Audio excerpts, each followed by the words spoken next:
Hi, my name's Stefan Evans and I'm from TPAS Cymru, and we wanted to share a quick video with you today because we've seen quite a few of you have been sharing a news story earlier this week.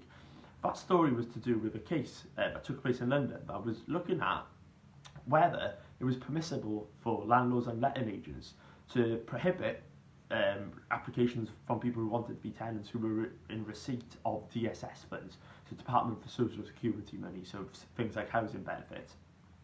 Now, I'm sure a lot of you have heard about that this has become common practice within the private rental sector, and it's something that's certainly been a concern for a lot of people working within the sector. And the case was brought here because the prospective tenant argued that this was in fact discriminatory against her because she was a woman, and women were more likely to work part-time, and therefore this was sexual discrimination, this advertisement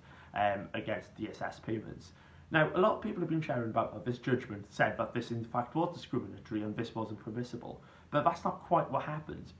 Because what happened was that this case was settled before it got to court. The person in question received £2,000 compensation, but because he never got to court, we never actually had, we haven't had a legal ruling here that sets out new rules and regulations for us to follow. This is obviously something important, something we need to keep an eye on, to see whether we have more cases following this to set out legal precedents for us. If you're interested in finding more, we've shared a few links on the bottom here to some blogs, and to